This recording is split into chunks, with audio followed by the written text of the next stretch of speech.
guys, how you doing? FM22 here, and welcome to We're All Wednesday, Ain't We? Today, what we're gonna do is we are gonna look quickly here at the season review. Kinda no point, Dal. It's kinda depressing. No, it's a fact, it is. But we are going to have a quick look at that. Then I'm going to do my wonderful stuff over the summer. And we will come back for the first game of the season so you can see all the juicy summer transfers. The ins, the outs, everything. If you have already, thank you so much for subscribing. It means so much to me. And if we can get more, amazing. If we still just keep you guys, that's also great. Thank you so much. Please do like the video and also subscribe, comment, like. Subscribe, comment, like, and tell all your friends. Get them involved. Anyway, without any further ado, let's get to the season review. And here we are, just like that, we're Sheffield Wednesday season review 2024-2025, a year in the Premier League. That's the positive. That's what we've got to keep looking at, I think, that we were in the Premier League. We did it. Here we go. We finished not bottom. That's the best bit as well. Fight bravely against relegation. We did fight bravely. We did what we could. Look at that start to the season. That killed us. It absolutely killed us. We just could not get wins this year. It's so tough at the start of the season. Brozier there doing well. 10 goals. That's a positive. Championship next year. Let's see what he can do if he stays.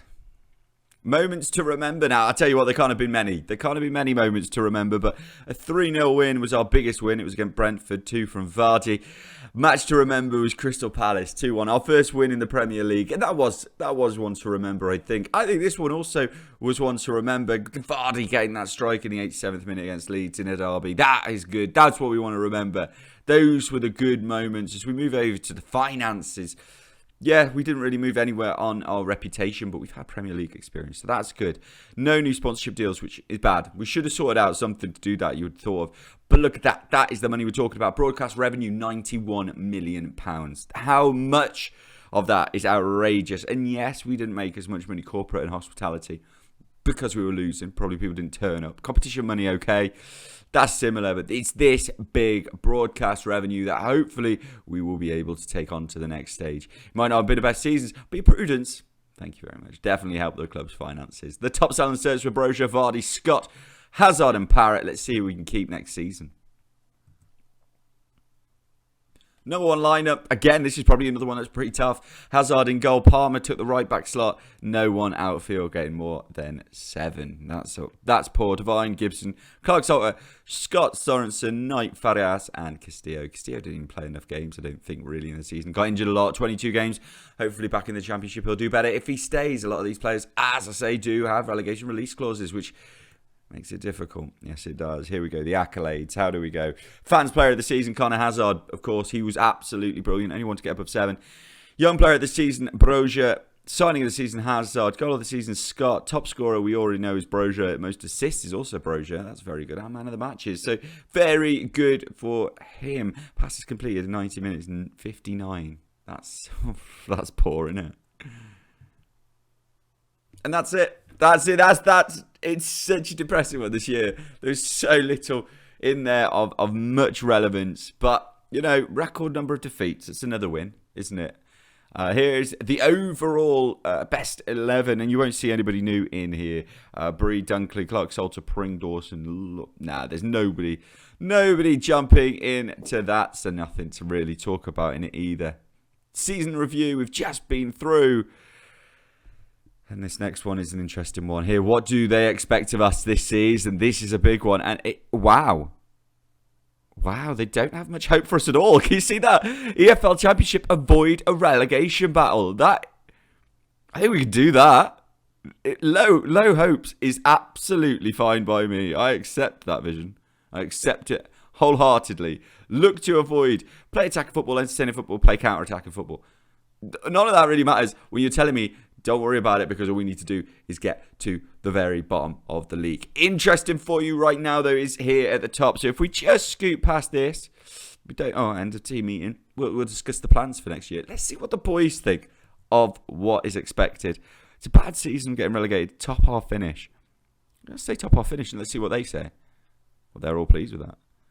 Exactly the reaction. I am not listening to you, Connor Hazard. You do not mean nothing. I, for one, will be looking for a transfer next season. So, God. That's gonna be the one, guys. The players who are offended all probably want to leave. We'll see. I mean, they will leave. We will be absolutely struggling to keep any of them. You get into my inbox. I want to show everybody this before we leave. We are under embargo. There is a possible takeover. Restrictions will remain in place until it is solved. Some human called Langton. Let's read about this. The takeover rumours at Hillsborough gathered fresh momentum this week with Premier League outfit Sheffield Wednesday. Thank you very much. We're still there. Considering a formal process to purchase controlling the stake in the club, according to 442. The deal worth £59 million on table by English businessman Jake Langton. Should the deal go through, it's rumoured that Jay Langton would float the club on the stock exchange and therefore generate lucrative funds for the club. Sheffield Wednesday board have put us in embargo on the transfers regarding the possible takeover. Restrictions will be lifted when it goes through. If it goes through, well, hopefully you will find out with me throughout this episode, at least by the end of it. For that first game of the season, you will find out if we've kept players, if they've gone. If that embargo has landed us a lot of money. We shall find out. We'll see you soon. And so it begins. 2 players are asking to leave. One of those is Hazard, the goalkeeper. We expected that. We've said to both of these players, I will tell you, the other one is Sieb. We've said to them both, simply, look, guys, if you want to leave, we've got to have a good deal for you in place. If somebody comes in with Hazard, it's 20 million. 20 million for Hazard. With Sieb, it is 11 million. So if those 2 deals come through, that is what is the reason for it. I thought I'd tell you as we go through it. It's 24th of May. We're already seeing players desperate to leave. Here we go. All that promise, and now it's not looking great. Sheffield Wednesday chairperson demands end to the takeover saga. Chancery's told the club's potential new buyers to speed up the takeover process to ensure that I can operate in the forthcoming transfer window. I agree with you, Chancery. He's told 90.com that he believes the club could be hurt by the lack of activity in the transfer market and is threatened to pull the plug on the takeover if a real deal cannot be agreed. Oh my gosh, it is putting pressure on us. Brozier has a relegation release clause, which is worrying, and a lot of players definitely want to leave. Guys, a lot's happening. Let's see what actually finishes off here. No, it's happy. It has collapsed. It's finished. Jay Langton's pulled out of a deal after failing to agree a price. This really doesn't help us at all. It's not really come as a surprise. We know that. But here we go. I want to thank you for your patience in a doubtful, stressful time. Yes, it has been. Dijon. Talks to them have not gone well. Otherwise, to rule out the possibility. That's a lot of money. That was a lot of money. And that means the embargo is over. It means that we've got to transfer some of the money we have. We'll probably only have about 5 million. That's it. That's what we're looking at. 5 million. What can we do with that? Sell players. Basically, it's changed. It's changed the game. Okay, so the first of the mass exodus looks like it's happened. Scott has gone to Stuttgart and there's nothing that we could do about it. It was £8 million. It was just buyout. If we got relegated, we knew that would happen. I tried to sign him on a contract that would get rid of that, but it wasn't happening. The negative is obviously Christopher Scott has gone, and the negative is also that really his costs should have been a lot higher than we got. But you know what? We have to look at it. You know, it was a record fee. And the first one, like the first time we got that record fee since Darko Kovacevic or Kovacevic, as I would have said it as a kid. I'm not really sure which one it is. But, you know, so we've got to look at the positives. I think it's like 4 million to our bank. So we'll see if we can do something with it. So far, we brought in a wonder kid. What? Yes. I'm going to show you him right now. And when I say a wonder kid, I mean, he's not exactly counted as a wonder kid in the game, but I think he will be. 15.5 mil to 20 mil. He's cost us 2 mil. He's a star player for us. He's called Ivan Aguirre, and he is in from America. He's 18. America as in the Mexican club. He's 18. He's from Mexico. He's played 8 under 20 games. He's got very nice stats for a defensive midfielder. Stamina's great. Pace is great. Agility's great. Aggression. Bam. He's got everything we need him to be a really, really good player. So he's coming in. He's going to play that defensive mid slot. There's a lot of positives. We're working on a lot more. It's getting tough though.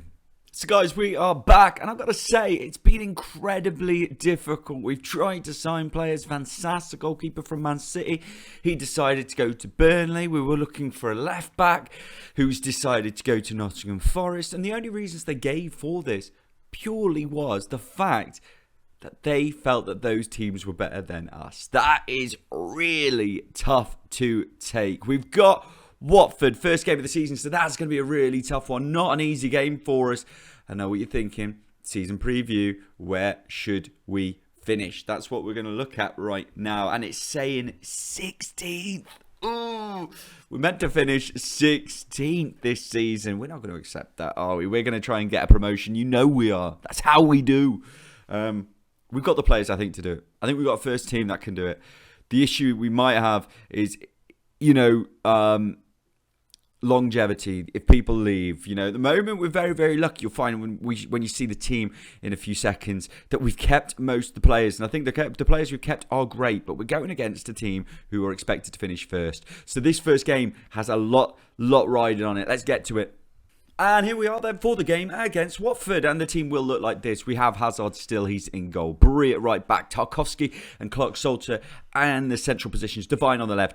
Aguirre is in for his first game there. Sorensen and Lowry are the two central midfielders. We're playing Vardy in the attacking midfield role, which is one that we definitely need to look at this season as signing a new player for. Up front, Arent and Brozier, which I feel should smash this league. But you look at their team. You look at their team and you do start to worry. They've got Gabriel Martinelli, who should not be playing in the Championship. Not in a million years. Nathan Ake shouldn't be playing in the Championship. Philip Suarez shouldn't be playing in the Championship. Garner, no. Sirkin, no. They've got a Premier League team. 100% they're going up this season. We have to see how we can fight with them. We've got Robbie Clark on the bench there. Castillo on the bench. Sheb, who's on the bench. People have looked into him. Corbanu. Our bench looks very, very weak. They've got some great players. Pepe on the bench. I mean, it's going to be very tough, guys. Kick off for this game then against Watford, and let's see what we can do. We've lost Scott, but apart from that, pretty much the same team. Pretty much the same team with the Aguirre coming in. So we can hope that that's a big positive. Watford look like having the first chance of the game. It's going to be a free kick to Philip Suarez, who's one of the lads that I tried to sign. He's not going to beat Hazard. Not like that. Weirdly, this highlight's going on. I thought it would stop.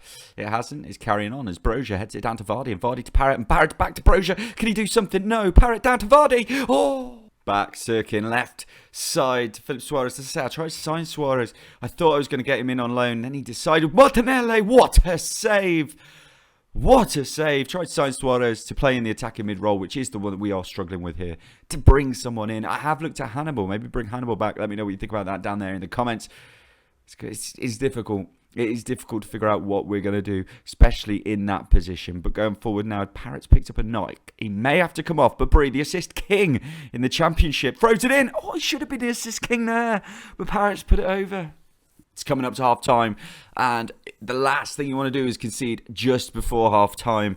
But they're on the attack. It's Martinelli. It's going to be. It's not Hazard. We need to keep this boy. We need to keep Hazard. We've just been told that we're getting 100% of the transfer revenue. So if he does go over 20 mil, ball comes in, cleared easily.